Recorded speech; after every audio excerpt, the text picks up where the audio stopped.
Bonjour chers élèves, aujourd'hui on va entamer une nouvelle activité, c'est une activité de langue. Et aujourd'hui on ne va pas faire une leçon, mais on va faire une séance de soutien et consolidation. Cette séance va porter sur le discours rapporté. Le discours rapporté, ce n'est pas la première fois que vous allez étudier le discours rapporté, vous avez déjà étudié avec vos professeurs le discours rapporté. Et comme vous le savez que le discours rapporté, il y a trois types.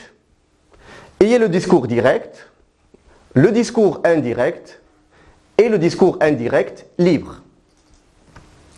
Mais aujourd'hui, durant cette séance, on va se focaliser sur la transformation du discours direct au discours indirect. Et pour cette transformation, je dois avoir une règle pour assurer la transformation du discours direct au discours indirect. Et avant de commencer une série d'exercices, je vais commencer par un rappel.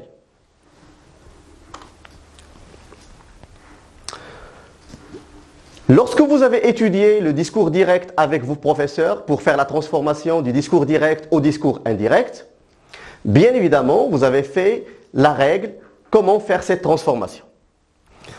Et comme vous le savez, il y a deux cas. Le premier cas et le deuxième cas. Regardez ici le discours direct.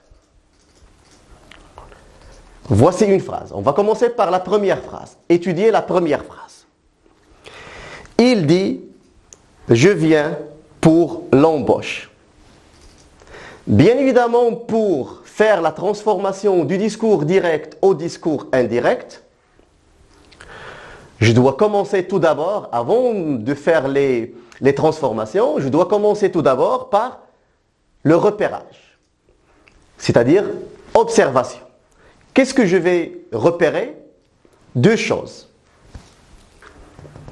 Ce verbe qui est avant les guillemets et bien sûr des éléments qui sont à l'intérieur des guillemets. Parce que les marques du discours direct, il y a les deux points et les guillemets. Et bien évidemment, il y a une phrase avant les guillemets qui contient un verbe. Ce verbe, on l'appelle, c'est le verbe introducteur. Qu'est-ce que je dois repérer? Je dois repérer la conjugaison de ce verbe. Il est conjugué à quel temps? Bien évidemment, il dit, c'est un verbe qui est conjugué au présent. Donc le premier cas, le verbe introducteur est conjugué au présent. J'ai repéré le verbe introducteur, je vais passer la deuxième étape, c'est repérer le verbe qui est à l'intérieur des guillemets. C'est le verbe venir, vient. Je le repère bien sûr et je dois savoir il est conjugué à quel temps. Donc le verbe venir ici, vient, c'est un verbe conjugué au présent. Tout d'abord, comme j'ai dit, repérage. Et après, on va faire la transformation. Donc, regardez maintenant la transformation du discours direct au discours indirect. Regardez la différence entre la première phrase et la deuxième phrase. Donc, cette phrase, il dit, regardez ici, il n'y a pas de changement. Il dit. Les deux points et les guillemets sont supprimés dans la deuxième phrase du discours indirect et les deux points et les guillemets sont remplacés par que. Donc, il dit que. Regardez ici, le pronom personnel je est remplacé par il. Parce que je ici, c'est quelqu'un qui vous parle directement. Mais ici, parce qu'on va rapporter indirectement les paroles d'une personne, j'ai remplacé le pronom personnel je par il. Et regardez ici le verbe vient qui est conjugué au présent. Ici, le verbe venir est toujours conjugué au présent. Il n'y a pas de changement. La question maintenant, pourquoi il n'y a pas de changement? Pourquoi le verbe venir n'a pas changé de conjugaison? C'est qui le responsable? C'est le verbe introducteur qui est dit, qui est conjugué au présent. Donc ça, c'est le premier cas. Si le verbe introducteur est conjugué au présent, le verbe à l'intérieur des guillemets ne change pas de conjugaison. Et regardez seulement le verbe qui n'a pas changé de conjugaison. Mais il y a d'autres changements, comme les pronoms personnels qui changent, les pronoms possessifs, les indicateurs de temps, les indicateurs de lieu. Ça, on va voir ça après avec détail. Mais focalisez-vous, concentrez-vous sur la conjugaison. Le deuxième cas. Quand vous voyez pour le deuxième cas, j'ai laissé la même phrase. Je viens pour l'embauche, je viens pour l'embauche. Donc c'est la même phrase. Mais regardez bien, qu'est-ce que j'ai changé? J'ai changé seulement le verbe introducteur. Donc ici, il dit, mais dans la deuxième phrase, le deuxième cas, a dit. Ici, le verbe introducteur est conjugué au présent. Mais ici, a dit, il est conjugué à quel temps? Oui, bien sûr, il est conjugué au passé. Donc, a dit, c'est le verbe introducteur, il est conjugué au passé. Deuxième repérage. Comme on a fait ici avec la première phrase, on va faire ici avec la deuxième phrase. Donc, je viens. Toujours, il y a le verbe venir. C'est la même phrase. Donc, je viens, c'est un verbe conjugué au présent. C'est la même phrase. Mais regardez maintenant lorsqu'on va passer au discours indirect.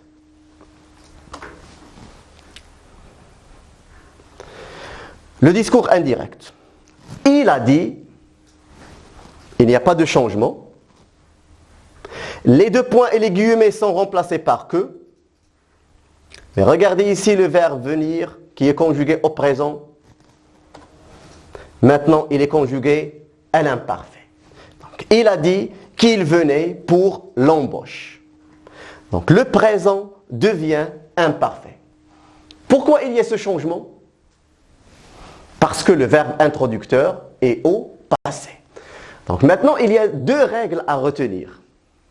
Si le verbe introducteur est au présent et si le verbe introducteur au passé, bien sûr, si le verbe introducteur au présent, il n'y a pas de changement de conjugaison. Mais si le verbe introducteur est au passé, il y a beaucoup de changements. On va les voir en détail. Donc la règle, comme j'ai dit, à retenir maintenant. Si le verbe introducteur est au présent, les verbes entre guillemets ne changent pas de conjugaison. Et maintenant, je parle de la conjugaison, je ne parle pas des pronoms personnels et des pronoms possessifs, les indicateurs de temps, les indicateurs de lieu. Je parle seulement de la conjugaison. Et regardez ce tableau. Du discours direct au discours indirect. Le passage du discours direct au discours indirect. Le présent reste présent. Le futur simple reste futur simple. Passé composé reste passé composé. Et futur antérieur reste futur antérieur. Il n'y a pas de changement. Maintenant, la deuxième règle, le deuxième cas qu'on a vu. Et c'est là le cas qui est le plus compliqué. C'est là où les élèves trouvent beaucoup de difficultés à faire la transformation du discours direct au discours indirect. Donc, si le verbe introducteur est au passé, les verbes entre guillemets changent de conjugaison. Il y a des changements de conjugaison et on doit maîtriser ces changements. Et regardez le passage du discours direct au discours indirect. Le présent devient imparfait comme on a vu avec l'exemple que j'ai donné avant. Le futur simple devient cette fois conditionnel présent. Le passé composé devient plus que parfait. Et le futur antérieur devient conditionnel passé. Ce sont les changements à retenir, s'il vous plaît.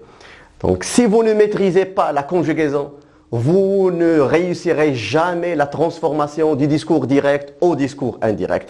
Lorsque je dis le conditionnel présent, vous devez réviser le conditionnel présent et les autres temps plus que parfait, conditionnel passé et l'imparfait. Donc, pour réussir la transformation du discours direct au discours indirect, la clé, une clé qui est indispensable, incontournable, c'est la conjugaison. Vous devez maîtriser la conjugaison pour que vous puissiez réussir la transformation du discours direct au discours indirect. Après ce rappel, bien sûr, on va passer maintenant pour l'exercice d'application. Exercice d'application, bien sûr, il y a l'exercice 1 et l'exercice 2. Et on va essayer de faire ça en même temps. La première phrase. Il a dit, nous avons beaucoup d'exercices. Allez, avec moi, on va essayer ensemble de faire l'exercice ensemble. Comme j'ai dit, la première étape, l'étape la plus importante, c'est le repérage. Je dois repérer le verbe introducteur et le verbe à l'intérieur des guillemets. Donc, on va appliquer la règle. Verbe introducteur. Il est conjugué a dit. Il est conjugué au passé. A dit. Lorsque je dis le passé, donc c'est le deuxième cas. Il y a des changements. Je dois imaginer le tableau devant moi. Donc il y a des changements. A dit. Maintenant on passe à l'intérieur des guillemets. Nous avons beaucoup d'exercices. Avons. Bien sûr, c'est l'auxiliaire avoir. Il est conjugué au présent. D'après le tableau qu'on a présenté tout à l'heure, le présent devient imparfait. Parce que le verbe introducteur est conjugué au passé. Donc maintenant, on va assurer cette transformation du discours direct au discours indirect. Donc la phrase devient quoi? Il a dit, les deux points et les guillemets sont remplacés par que, le présent est remplacé par l'imparfait. Et nous, bien sûr, parce qu'on parle directement, nous, on va rapporter les paroles des personnes. On va remplacer nous par la troisième personne du pluriel, c'est il. Et la phrase devient, il a dit qu'ils avaient beaucoup d'exercices. Donc, pourquoi on a fait ce changement? Parce que le verbe introducteur est au passé. Le présent devient imparfait. Deuxième phrase. Elle déclare, je viendrai après le travail. Toujours, on va appliquer la règle. On a deux cas. Verbe introducteur au présent, verbe introducteur au passé. Verbe introducteur ici, elle déclare. C'est le verbe déclarer. Est-ce qu'il est conjugué au passé ou bien au présent? Bien sûr, il est conjugué au présent. Lorsque je dis le présent, c'est le premier cas, le plus facile. Il n'y a pas de changement de conjugaison. Maintenant, on va entrer dans les guillemets. Le verbe ici, c'est viendrait. Il est conjugué à quel temps? C'est le futur simple. Donc, d'après la règle, si le verbe introducteur est conjugué au présent, il n'y a pas de changement. Le futur simple reste le futur simple. Mais attention, le pronom personnel ne reste pas le même pronom personnel. On va changer le pronom personnel. Et la phrase devient, elle déclare, les deux points et les guillemets sont remplacés par que. Et bien sûr, ici, je, on a remplacé je par elle parce que c'est le féminin qui parle, elle.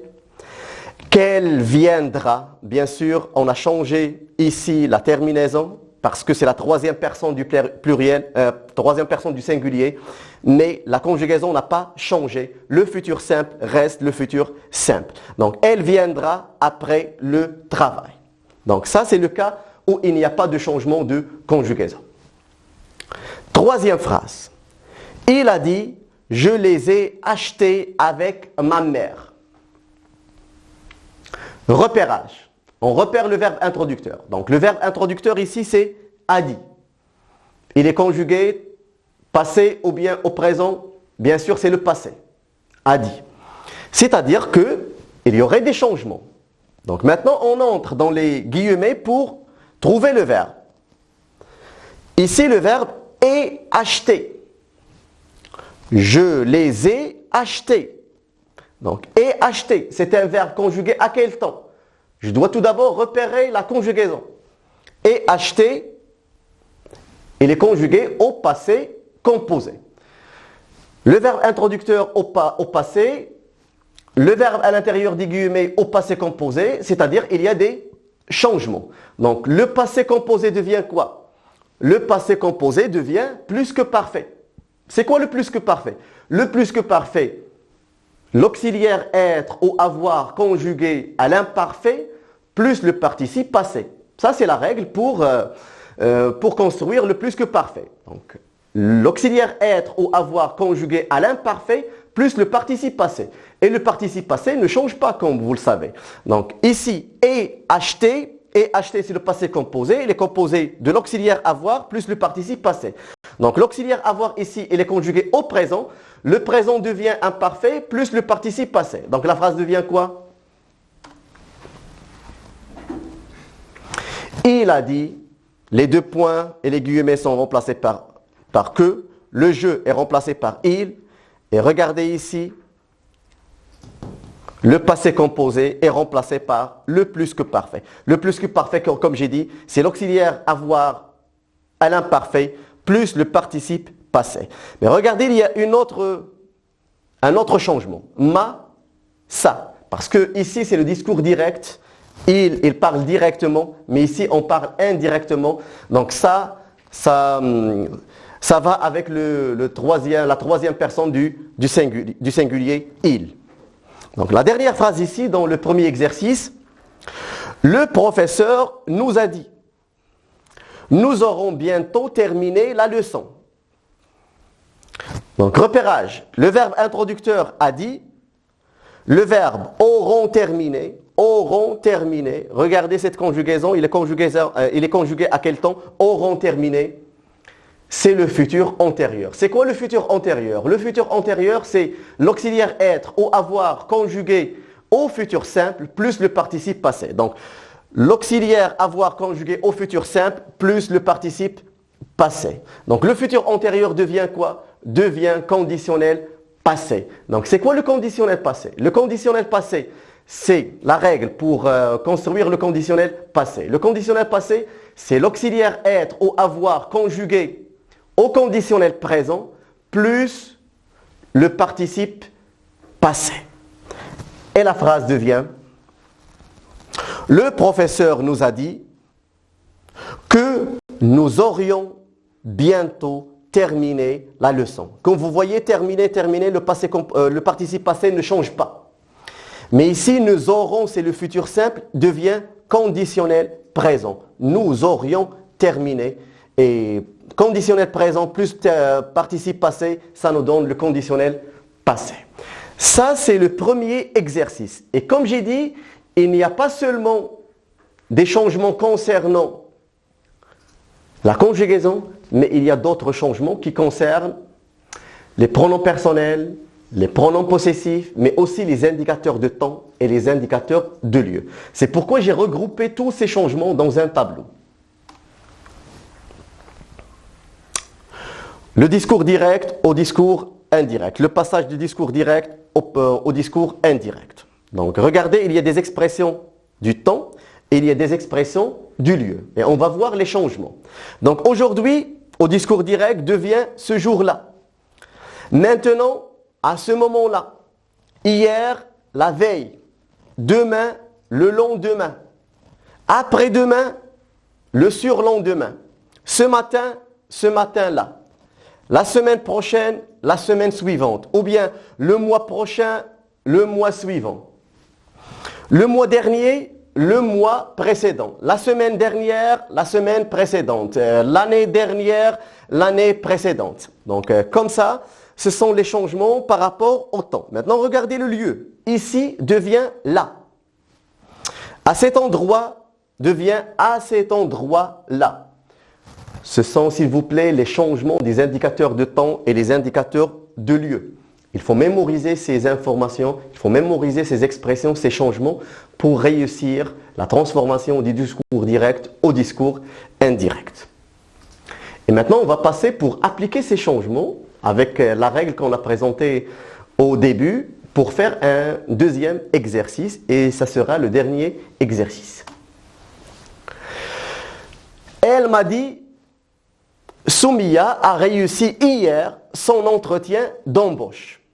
Donc, il y a le verbe introducteur, il y a le verbe à l'intérieur des guillemets et il y a l'indicateur de temps hier. Donc, le verbe introducteur est au passé, bien évidemment, il y a des changements. C'est-à-dire que, a réussi doit changer de conjugaison. A réussi est conjugué au passé composé. La règle qu'on a présentée, le passé composé devient quoi? Le passé composé devient plus que parfait. On va appliquer la règle. Hier, on a déjà présenté maintenant dans le tableau, hier devient quoi? Devient la veille. Et comme ça, on va faire la transformation. Elle m'a dit, Soumia avait réussi. Donc, regardez, le plus que parfait. Hier devient la veille. Son entretien d'embauche. Donc ça, ce sont les transformations qu'on doit faire. Hier devient la veille. Le passé composé devient plus que parfait. Deuxième phrase. Il annonça.